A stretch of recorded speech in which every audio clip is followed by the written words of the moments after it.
Hello and welcome, I'm Tafaragadamu. The 1970s in Ethiopia were very tumultuous, but interesting too. And for my guest today, Ian Scott, these were the years that defined the Ethiopian left. In his book, Like Ho Chi Minh, Like Che Guevara, The Revolutionary Left in Ethiopia, 1969 to 1979, he discusses the successes and tragedies of this leftist movement in Ethiopian polity. A very warm welcome to the program, Ian. Hello, pleased to be here. So much has been written, particularly about the time period that you covered, from mid-1960s all the way to actually the very early 80s, particularly covering the stories of the Ethiopian left. Yours, I have to admit, is quite a big plus. Like Ho Chi Minh, like Che Guevara, which was published this year, right? Just a couple of months back, 2020. It came out in the end of August, so September 1st was the official release date. So I'd say two months. Yeah. And it was published in a small publishing house in France called the Foreign Languages Press. This is for the very few revolutionaries, right? Writers. Yes.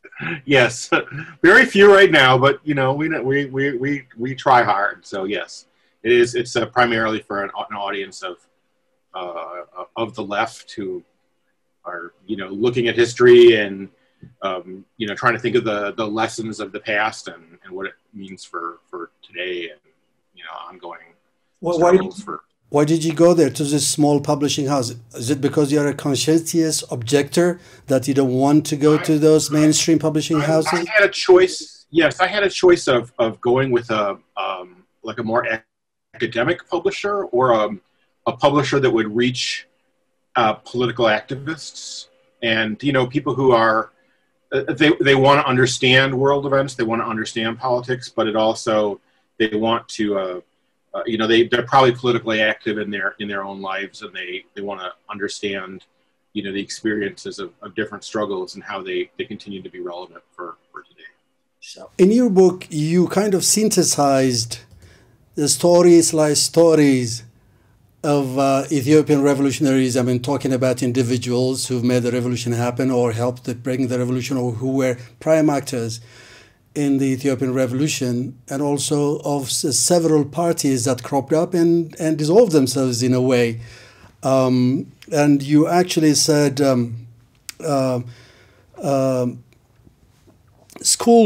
speaking about these revolutionaries, schooled by the 1960s and worldwide global struggle, the Ethiopian left had a romantic streak. There was so much idealism. And you have met some of these revolutionaries in Chicago way back in 1960s college, right? Tell me about that. Well, I grew up in a time of great political change in the United States, and when I got to college, I went looking for the revolutionaries. I wanted to be a part of this worldwide student movement for. To make the world a better place. And I met people from, there were hundreds of Iranian students where I went, and there were Ethiopian and Eritrean students there. And they had organizations like the Ethiopian Students Union in North America that would regularly hold events for themselves to stay connected, but also to get other people interested in what was happening in their own country. And I was really struck by how these are people my own age involved in this life and death revolutionary struggle in Ethiopia. And I was just, I was really struck by it at the time and really impressed by it. And I read everything that I could find on it, and I talked to everybody I could talk to, and I continue to follow it over the years. What impressed you? Because you just mentioned the Ethiopian Students Union in North America, is that correct? And the other one, Yes. there was another one which was for Eritreans, right? Eritreans for Liberation in Yes. North America. Yes. Were you taken aback when you ran into these two different student organizations or political organizations, in a sense, Right. long before Eritrea was actually an independent country? Wasn't that Right. something that struck you as weren't you surprised by that? It was, in the climate of the time, there were national liberation struggles all over the world. So, But you are also talking about we, class struggle, right? Was more into class struggle than national liberation. Is that correct? yes, yes. But both of those issues were considered to be on the table in many countries around the world. So, we would meet Palestinian students, and we would try to understand what their point of view was. So,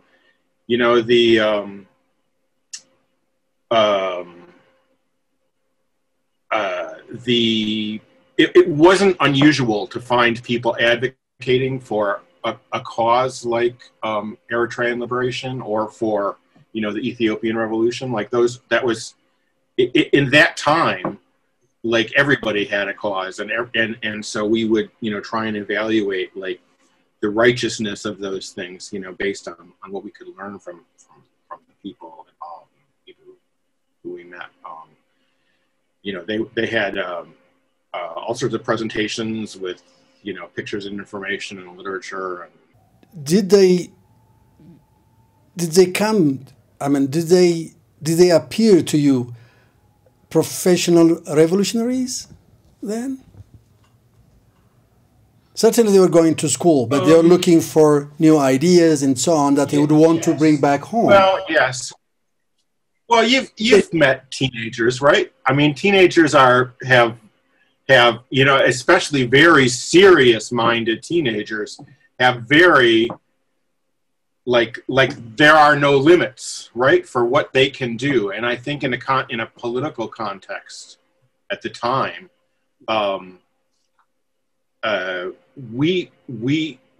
my friends, we wanted to be part of a revolutionary movement. The idea of professional revolutionaries was a little frightening, but it was something that we could imagine.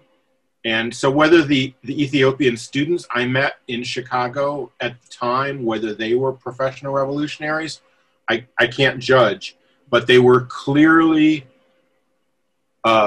really, really connected and committed to the struggle that they were trying to represent. Okay. So, the Ethiopian leftist movement basically came out of the student movement, right? Yes, yes. From Addis Ababa University and Haile Selassie University then. Yes. And also from some of the universities in your country and also in Europe. It's kind of morphed from mere campus revolts to a much more serious political agenda that kind of helped trigger a revolution such as ours in 1974. Yes. Yes. Well, I think, my book starts off really seriously in 1969 when I think people, the student movement, they were used to doing protests. They were used to doing, but they looked at society and they realized that in order to change society, they had to get themselves organized. And they took that task very, very seriously. And I think that, that over the course of, it's one thing to say, oh, I want to do something great. And then when you actually get involved with it and you actually, realize that the political forces and dynamics in the world, that it changes you. Either you become an armchair participant and you just observe, or you give it up because it's too hard, or you decide that this is something that really requires dedication and to take seriously. And I think that the Ethiopian student movement, by and large, really decided it had the duty to attempt to change society and attempt to, you know, bring democratic norms and social justice to, you know, a very tightly controlled top-down society. And of course, there are many, many contending and competing ideas among those people. And you know, the tragedy of the revolution in your country is that it happened at a moment when all of the student movement was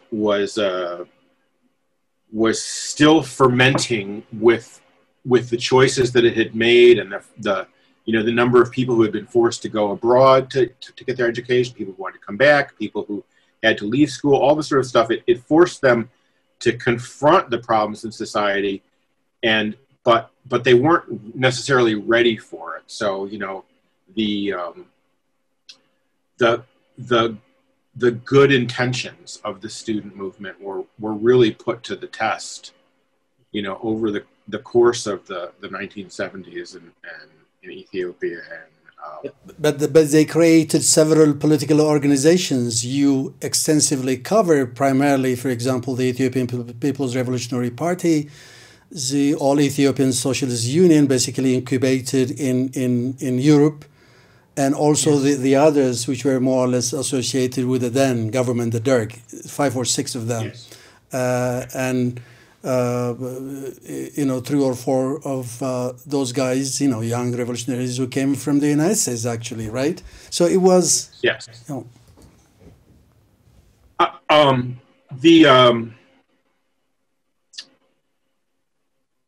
you know, I was really struck in talking to other leftists now, today, about what their memory is of the situation in Ethiopia, and they only know about, you know, the wars and the generals and Mengistu and this and that and the other thing. And I think that the stories of the EPRP and the socialist movement, and even the leftists who supported the Derg, I think that looking at those human stories and seeing how people,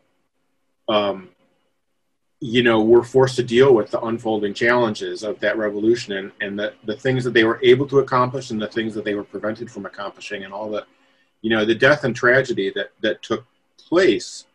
You know, these are, you know, regular people. You know, you don't really go to revolution school someplace, and they were, and the Ethiopian students, you know, they had learned a lot, but, you know, learning how to interact in the real world. And once, you know, you're on the streets and governments are falling and soldiers are marching and all that sort of stuff, that, you know, your ideas are really put to the test. and yeah.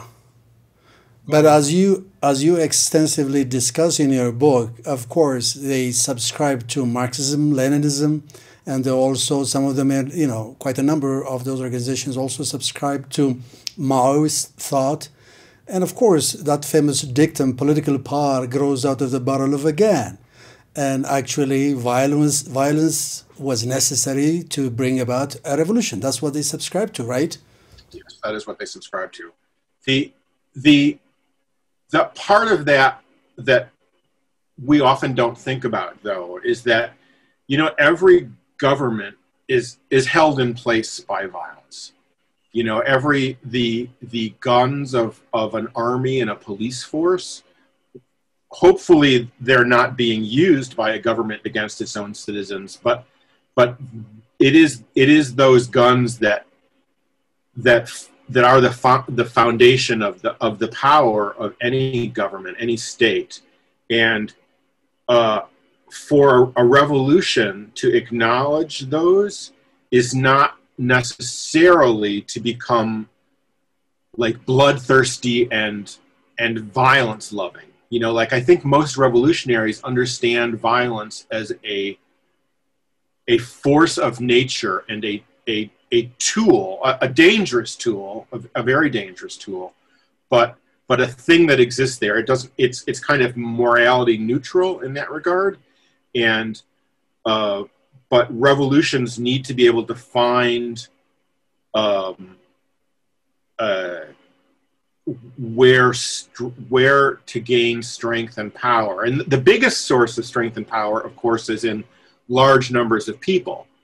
And that's what, Marxist-Leninist revolutionary movements and many other political movements, obviously they want masses of people to support them. And that's what the Ethiopian revolutionaries were advocating for. But when push comes to shove, I mean, even in that expression, push comes to shove is an implication of violence. That we understand, that people in power don't give up power easily, and in the sense of revolutionary violence, the people in power is more than just a president or a dictator. It's a social system, and that social system, requires a lever to make change from.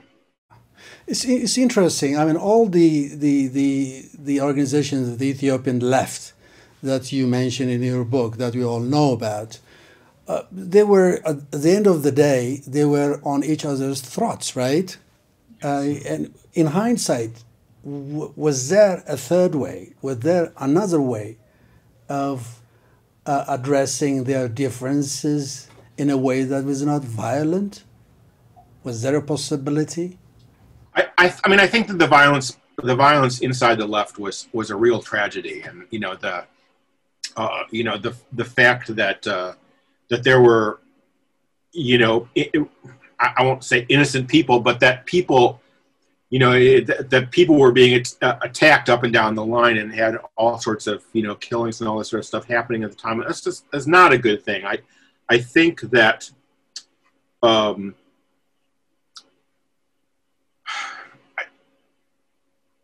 we were counting bodies nonstop. Yeah, well, it's, I don't think that I don't think it's a question of like good people versus bad people, and only the bad people want violence and the good people want, nice things. But, sometimes the decisions that we make have real implications. So when the Ethiopian left, when half of the left split and supported the military government, that changes what's possible, and it changes the social dynamics involved. And because that government is very carefully and harshly trying to maintain its power, it's going to use the tools at its disposal. And when the left chooses to align itself with social forces that it doesn't have control over, or it doesn't have, the military was not convinced of the same social values that, say, the EPRP wanted. The level of social justice that, say, the EPRP was advocating for was different than the level of social justice that, say, the Derg was prepared to allow. And so I think that there were several opportunities. There were periods in the early years of the revolution when I think some of the worst violence could have been avoided, but ultimately the collision between people who want, mass democracy and mass social participation versus the people who want to dole out, like who really want to do everything and just get people to rubber stamp their opinions, like that pressure creates the conflict. And so the violence is or the tragedy comes not from bad intentions, but from, the material world colliding and people's different political ideas colliding with reality. So what do you think has the Ethiopian left achieved? I'm sure you can say a lot about that, but I want you to be specific. You know, with the tragedy in the background, what did you actually achieve? Well, Ethiopia is a very unique, special country. Its history of political independence makes it stand out, and I think that the political the understandings of its political classes are really high and really special, and I think that it's true that the Ethiopian revolution ultimately failed in its promises of social justice, but I think that its message to Ethiopian people that they had to have a voice in controlling their destiny and reshaping what their country would look like. I think that some of that's positive and some of that's negative, but I think all of that is still unfolding. So like the end is not here yet. You know what I mean? Like, so like you know, there's a famous quote from the old Mao's right-hand man, Zhou Enlai, the second command of the Chinese Revolution, who was asked, well, what do you think of the French Revolution? And, you know, so this is the 1960s. And he says, well, it's too soon to tell.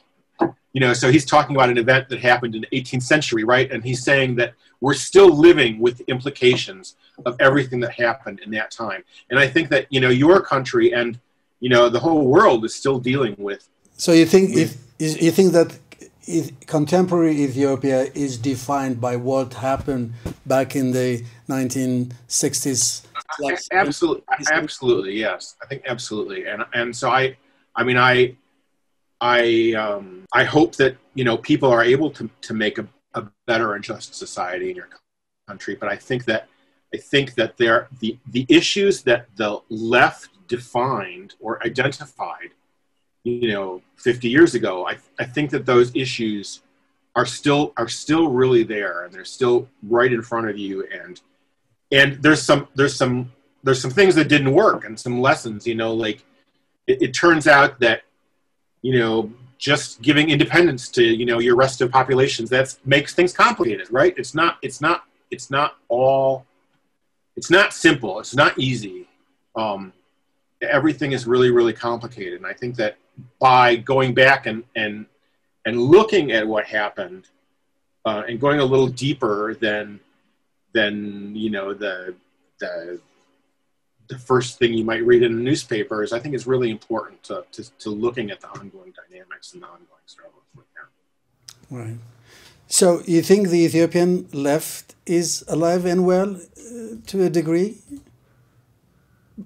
In light of what happened in the past, many of the leaders who are still alive and well in their 70s now left actually the revolution disoriented. It was, you know, it ended up in frustration for them.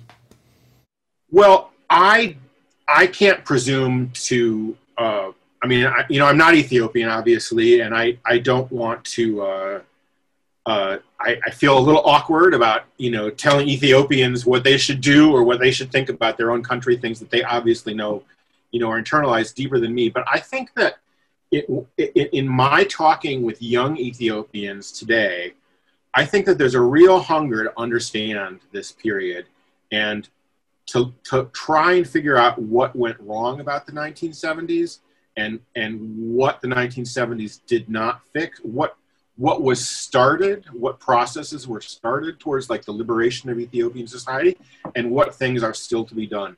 And it's such a tumultuous event and such a, you know, with so many, you know, legacies, good and bad, that I think that it's really important to go back and look at that. Now, I mean, I personally, I am a socialist. I would call myself a communist. I think that Marxism and Leninism remain relevant. I think that the information,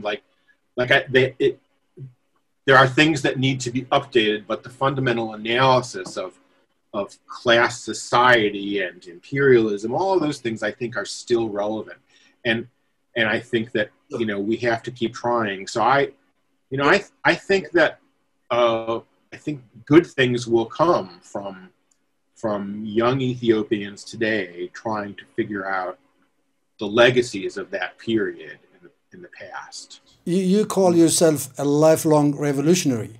Yes, yes. Tempered by age and time? Well, yes. I mean, absolutely. I am. One of the reasons I wanted to write this book, quite frankly, is because I wanted to hand off some of the lessons that I've learned and the things that I've studied, and I think it is undeniable that Marxism is out of favor in the world today. It is in many places considered to be a discredited ideology. You look at the terrible things that happen in Ethiopia and you think, why would anybody want to be a Marxist? Well, I can explain that those were not things coming from Marxism. Those, the tragedies, those were coming from someplace else. But, just that's a conversation, that's a study. And so, yes, it is. I think that those of us who still think as revolutionaries, we have our work cut out for us. It is a. Are you a disappearing species, though? I think that there is a new generation carrying the torch.